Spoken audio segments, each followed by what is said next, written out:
첫 번째는 증권가에서 눈여겨보고 있는 종목입니다.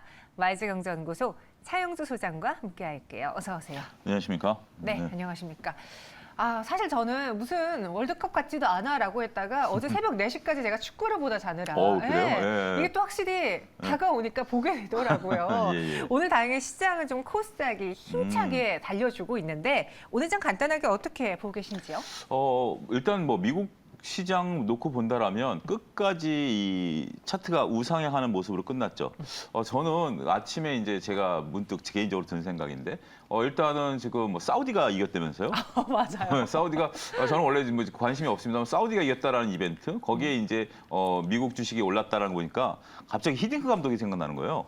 근데 히딩크 감독이 원래 우리 그 골을 넣었을 때 이 어퍼컷 세레머니를 하시잖아요. 그래서 결국 미국 주식도 이렇게 마지막으로 어퍼컷 올라오듯이 주가가 올라가는 모양. 하여튼 뭐 그런 느낌을 좀 개인적으로 받았다라는 거예요. 어찌됐든 미국이 뭐 소비주들이 굉장히 탄탄했다라는 거. 근데 미국 소비와 우리 소비는 좀 다릅니다. 제가 그 부분을 좀 짚어드려야 될 것들이 뭐냐면 우리는 지금 금리가 올라가다 보니까 30, 40 세대들이 영끌해가지고 집을 사신 분들도 있고 막 이렇기 때문에 부담이 되는데 미국은 현재 지금 전반적인 부분에 대한 고용이 그러니까 이제 어떻게 보면 고소득층의 고용보다는 중하층에 대한 고용이 탄탄해요. 왜냐하면 평균 임금은 안 오르지만 고용은 유지가 되고 있잖아요. 그러다 보니까 좀 먹고 살만한 거예요. 거기에 이제 코로나 때 저축이 늘어났다는 점 때문에 미국 소비가 쉽게 안 꺾이는 거예요. 그러다 보니까 미국 소비주들이 여전히 강하다 이런 모습을 보였고요. 어쨌든 미국이 올라가다 보니까 우리나라도 지금 조금 변곡점 부분 같다라고 어제 제가 말씀을 드렸는데 다행히도 오늘 딱 이동평균선 부딪히면서 올라가는 모습들 보여주고 있고 외국인 들어오는 모습들 보여주고 있다라면 분위기는 좀 잘 잡을 수 있을 것 같아요.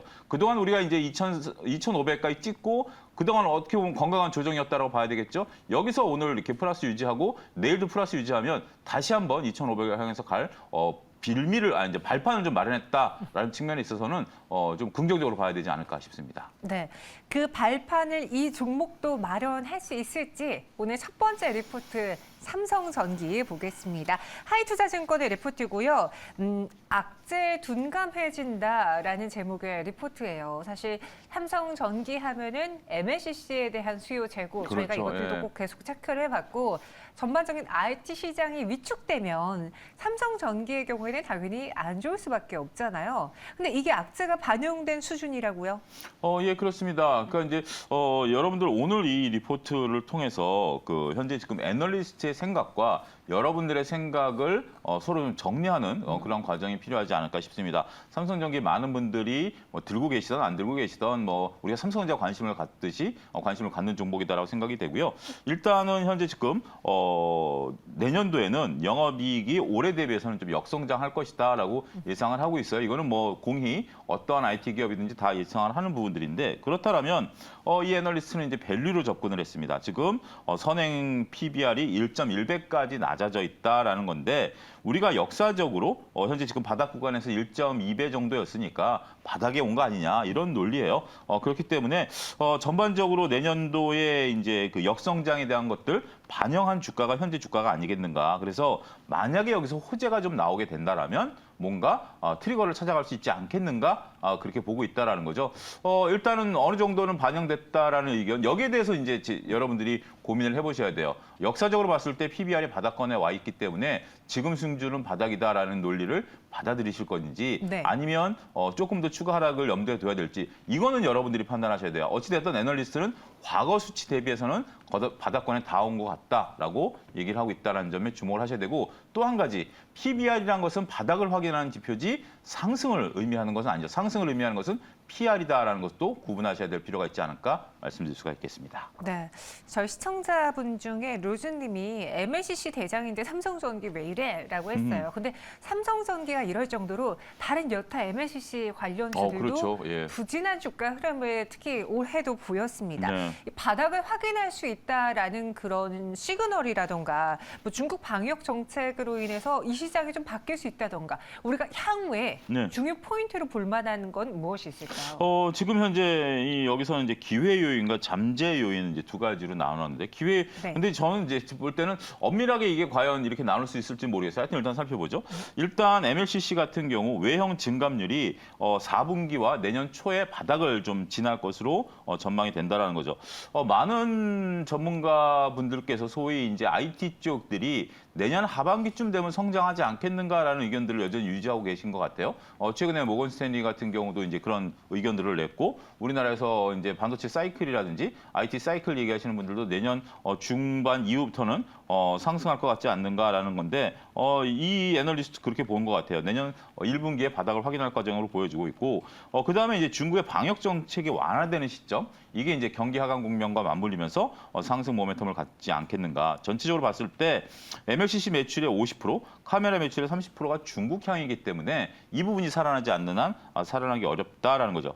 전장용 MLCC라든지 카메라 모듈 같은 경우 견조하게 성장하고 있지만 아직까지 비중이 그렇게 높지 않다라는 거. 근데 이 비중이 얼마큼 커지느냐도 중요할 것 같아요. 결국 중국향 매출은 이제 진짜 중국 당국자 마음에 있는 거 아니겠습니까? 우리가 예측 불가능한 상황이죠. 결국 코로나 상황에 따라서 언제 풀릴지 아무도 모른다라는 거지만 어찌됐든 전장용이라든지 카메라 모듈 쪽에 대해서 이 외향이 커지는 속도가 얼마큼 되나 저는 여기에 더 관건이 있을 것 같아요. 중국이 열리는 거에 대해서는 열리면 진짜 확 수익이 그러니까 매출과 영업이익이 대박이 나겠지만 안 한다 하더라도 그래도 기업은 뭐 존재해야죠. 그렇다라고 본다라면 결국 전장용에 대한 매출 트리거가 필요하지 않을까 보여집니다. 잠재적 그 위험 요소로 보면 역시 중국의 소비 둔화라든지 방역 정책 이런 걸 들고 있어요. 그리고 또 한 가지 가장 중요한 것은 메모리 기판에 대한 고객사의 판가 요구 인하가 지금 들어오고 있다라는 점도 찝었기 때문에 이 부분에 대해서는 이건 굉장히 큰 악재죠. 이런 부분들도 여러분들이 염두에 두셔야 되지 않을까 싶습니다. 네. 그럼 이 삼성전기에 대한 투자 포인트로는 뭘 가져갈까요? 일단 리포트에서는 기회 요인과 잠재 요인들의 위험들을 다 정리해 놨잖아요. 그렇죠. 또 봐야 될 지표가 있을까요? 일단은 뭐 지금 이제 재무제표를 한번 좀 보죠. 네. 전반적으로 봤을 때 2023년에 뭐 우리가 내년도를 예상한다라는 게 결코 쉬운 건 아니에요. 앞서 언급드렸다시피 중국의 셧다운이라든지 이런 게 풀리는 과정.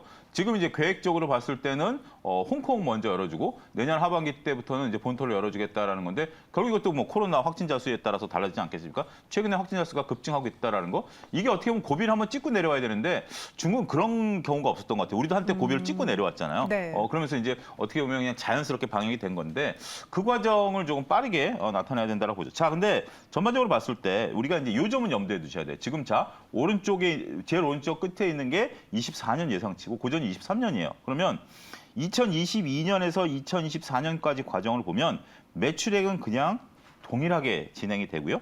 하지만 영업이익 같은 경우는 오히려 줄어들게 되죠. 따라서 순이익도 줄어들고 EPS 줄어들고 내후년 2024년 정도 돼야 2022년 수준을 만들어낸다는 거죠. 자, 2022년은 어떻죠? 상고하저죠. 상고하저이기 때문에 오히려 2024년에는 상저하고일 수도 있죠. 그렇기 때문에 평균으로 나타낸 거기 때문에 그러한 부분들을 보면 결국 우리가 이제 딱 정리해드리면 그거죠. 앞서 언급드렸던 중국이 열리느냐 첫 번째, 그거는 아무도 모른다. 두 번째는 전장용 MLCC에 대한 부분들 어떻게 커져가느냐. 세 번째는 판가 인하 압력을 어떻게 견뎌내느냐. 요 세 부분. 물론 이것을 다룰 수 있는 것은 글로벌 경기 상황 이렇게 삼성전기를 보셔야 되지 않을까 싶습니다. 역시 뭐 가장 중요한 거는 거시적인 경기 환경이라고 그렇죠. 해주셨는데 그래도 그 안에서 삼성전기가 어떤 포지션을 잡을 것인지 궁금하다면은 이 리포트를 참고해봐도 괜찮을까요? 예, 그렇습니다. 일단 뭐 하이투자증권에서 지금 이제 삼성전기뿐만이 아니라 요거를 오늘 거의 뭐 좀 두꺼운 정도의 리포트를 내서 저는 이제 삼성전기만 뽑아왔는데 이쪽 분야에 관심 있으신 분들은 하이투자증권 리포트를 한번 읽어보시는 것도 각 종목들이 쭉 다 나와 있으니까 도움이 되지 않을까 싶습니다. 업황을 차분히 지켜보자라는 한 줄 평으로 저희는 마무리해 보겠고요. 두 번째 리포트는 이번에 미래에셋증권에서 나온 리포트예요. 네오이즈에 대한 내용. 거짓말 같은 성장을 기대한다. 이 거짓말이 아마 그 피해 그렇죠. 제가 네. 이거 그 리포트를 보면서 얼마나 제가 속으로 웃었는지 아십니까? 왜요? 이게 이제 그 처음에 이제 대충 이제 리포트를 빠르게 보면서 이걸 내가 오늘 다뤄야 될까 안 다룰까 이제 보거든요. 근데 이제 거짓말 같은 성장세를 보았을 때는 저는 그냥 순수하게 성장성이 좋다 이렇게 이해를 했어요. 그리고 이제 중간에 보면 피해 거짓 이렇게 나오기 때문에 매출이 이걸 속이나 저는 그렇게 봤더니 피해 거짓이라는 게임에 대한 얘기더라고요. 중의적으로 썼나 봐요. 예, 그렇습니다. 이 콘솔 게임이 최대 기대작으로 꼽히고 있잖아요. 그러니까 이제 우리가 그 게임 업체들의 생태계가 좀 바뀌어간다라는 느낌들을 좀 받아요. 크래프톤 같은 경우도 이번 콘솔 게임을 내세우잖아요. 우리가 이제 게임 같은 경우는 중국과 우리나라가 거의 비슷한 그 형태인 것 같고, 제가 볼 때는 일본은 조금 중간지대에 있는 것 같고, 미국 같은 경우는 거의 콘솔이죠. 그렇기 때문에 과거에는 우리는 이제 우리나라의 원래 게임이 강했고 중국 쪽에 기대서 게임이 성장했다라면, 이제는 중국 판호라는 어떤 불투명성이 있기 때문에 결국 중국보다 더 큰 거대 시장인 미국의 콘솔 게임에 들어가려고 하는 노력들을 저는 보이고 있는 게 아니겠는가. 저처럼 게임 안 하는 사람 입장에서 조금 멀리 떨어져서 보니까 크래프톤도 그렇고 네오이즈도 그렇고 그런 모습들이 보인다라는 거죠. 전반적으로 봤을 때 이제 피해 거짓이라는 이제 이 콘솔 게임 뭐 이것을 이제 출시를 하게 된다라면 여기서 성장이 가능하지 않겠는가라고 지금 보고 있는 거죠. 전반적으로 봤을 때 이게 이제 가격은 한 5만 원에서 6만 원 정도 출시가 되는데, 이게 뭐 그렇게 높은 가격은 아니라고 그러네요. 다행스럽게도 우리가 이제 여러 가지 게임쇼에서 지금 현재 대기하고 있는 대기자들이 확인이 됐다라는 거죠. 물론 이제 요 대기자가 실질적으로 한번 해보겠죠. 그렇지만 해본 이후에 얼만큼 지속할지 여부는 약간의 좀 경계감은 있어요. 우리가 그 카카오 게임즈 우마우메스 사태에서도 보여지듯이 네. 그런 어떤 뭐 불확실성은 있긴 합니다만, 그래도 많은 분들이 관심을 갖고 있다라는 그런 부분에 있어서는 우리가 한번 규칙가 주목된다 말씀드릴 수가 있겠습니다. 사실 최근에 그 게임 업계들의 경우에는 신작이 미뤄진다, 연기된다라는 그렇죠. 예. 게 가장 큰 악재였어요. 맞습니다. 이전에는 뭐 메타버스다, 코인이다, P2E다가 흥행했을 때는 신작 그게 중요한 게 아니야. 맞아요. P2E가 중요해. 너네 앞으로 어떻게 할 거니? 이거의 혈안이었다면 지금은 신작이라도 빨리 좀 내놨으면 좋겠다라는 맞습니다. 게 투자자들의 생각인데 어때요? 네오이즈는 신작과 관련해서는 잘 하고 있습니까? 꾸준하게 계속해서 노력을 하고 있는 업체로 보입니다. 내년에 8종이 나오는데 네. 상반기 때 5종을 내서요. 많이 내네요. 그렇죠. 더군다나 지금 같은 신작 가뭄 사태, 그러니까 다들 내놓을 때 같이 내놓는다라면 나눠 먹을 수 있는 파이가 적겠죠. 근데 제가 알기로도 대부분의 게임 업체들이 내년 상반기 때는 거의 공백기인 것 같아요. 빨라야 내년 하반기부터 지금 게임이 나온다라고 제가 알고 있는데, 내년 상반기 때 쏟아부으면 상대적 비교 우위는 나타나겠죠. 고양이와 숲이라는 게임 혹시 아시나요? 그게 뭐죠? 이것도 네오이즈 게임인데, 저도 보니까 한번 이 방송 끝나고 네. 한번 쳐보세요. 굉장히 그 캐릭터들이 네. 그러니까 그러니까 분들이 좋아할 만한, 그러니까 너무 아동스럽지도 않고 고양이를 마치 키우면서 막 하는 이게 지금 뭐냐면 뭐 힐링 관련된 게임이다라고 약간 얘기를. 집사가 되는 거군요. 좀 그런 느낌인 것 같아요. 네. 일단 한번 쳐보세요. 네. 그런데 이제 이게 오늘 뉴스가 나온 게, 여기 리포트에만 하더라도 고양이와 스프가 월간 다운로드가 150만 건인데 3천만 건 글로벌 달성했다. 발표가 오늘 기사 났어요. 근데 올 초에 이게 2천만 건이었는데 6개월 만에 1천만 건이 더 늘었어요. 속도가 굉장히 빠르죠.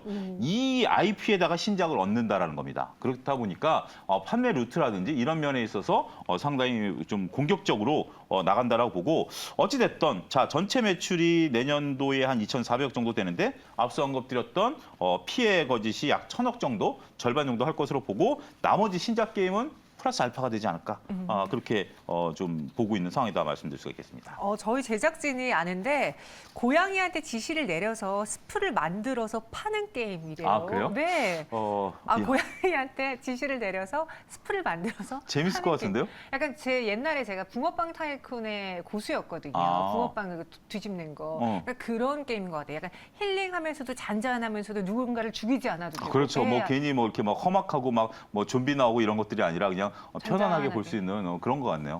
그래도 네오이즈는 신작이라는 그렇죠. 강한 모멘텀을 연이어서 내년에 갖고 있습니다. 투자 아이디어로는 뭘 가져가 볼까요? 일단 신작 일정표가 나와 있어요. 이걸 한번 보죠. 네. 전반적으로 보면 제가 이제 뭐 게임은 잘 모르니까 어찌됐든 지금 이제 여러분들이 그냥 러프하게 보세요. 왼쪽에 보면 일정이에요. 자, 지금 이제 첫 번째 나오고, 그다음에 올해 4분기, 내년 1분기, 2분기, 2024년까지 신작 모든 게임사들이 물론 저런 레퍼런스는 갖고 있겠죠. 저희 계획을 맞춰서 하는데, 장르를 보면 RPG 게임도 있고요.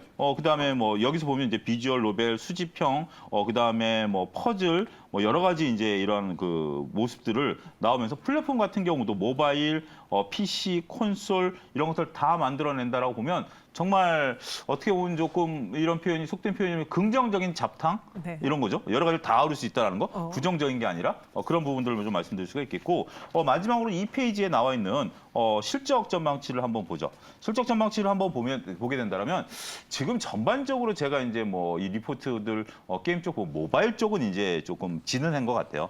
전반적으로 모바일 쪽에 대한 매출은 왜냐하면 이제 더 이상 핸드폰이 늘어나는 것도 아니고 더군다나 우리가 이제 모바일 게임이 이제 아무리 한다 해도 늘어나는 부분들은 아닌데 결국 새로운 트리거를 어디서 찾느냐라고 봤을 때 콘솔 부분에서 찾아간다. 자, 제일 오른쪽 끝을 보게 된다라면 첫 번째 매출 올해 같은 경우 13% 증가했지만 내년도엔 40% 증가할 걸로 봐요. 그중에서 가장 큰 트리거가 어디죠? PC 콘솔이에요. 모바일 같은 경우는 거의 성장하지 않아요. 그렇지만 이런 성장 모멘텀을 갖고 있다라고 본다라면 상당히 긍정적인 모습들이 되지 않을까. 자, 밑에 부분에 영업이익률 한번 보죠. 아, 깜짝 놀랐습니다. 올해 8% 영업이익률이거든요. 내년도에 몇 프로죠? 20%. 예, 20% 영업이익률이 나올 것으로 보여지죠. 아무래도 올해 같은 경우는 이제 개발 쪽에 치중하고 마케팅에 치중했다라면 내년에는 그 과실을 걷어들이는 그런 한 해가 되지 않을까. 한번 유심히 저도 지켜볼 예정입니다. 아니 긍정적인 잡탕이라고 했는데 우리 뷔페라고 표현하죠. 좋습니다. 역시 정연 아나운서가 역시 네. 그렇게 좀 고급스러운 표현을 잘 쓰시네요. 뷔페. 네, 예. 먹을거리가 참 많은 예. 네, 신작 모멘텀을 갖고 있습니다. 네오이즈 이번 리포트 챙겨봐도 괜찮을 것 같아 보이는데요. 예, 그렇습니다. 일단 뭐 전반적인 근데 문제는 이제 그거죠. 가장 중요한 것은 결과적으로 이게 어떻게 흥행하느냐. 이게 가장 큰 관건이긴 해요, 사실. 그렇지만 흥행을 하기 위한 최소한의 발판을 마련했다. 이번에서는 리포트 믿어보자 말씀드릴 수가 있겠습니다. 네, 발판은 마련했고 이 발판을 도약 삼아 흥행을 할 것인지는 여러분들이 시간을 가지면서 체크를 해보셔야 될 것 같아요. 차별화된 게임즈라고 한 줄 평 주셨고요. 지금까지 차영주 소장과 함께했습니다. 오늘 설명 고맙습니다. 감사합니다.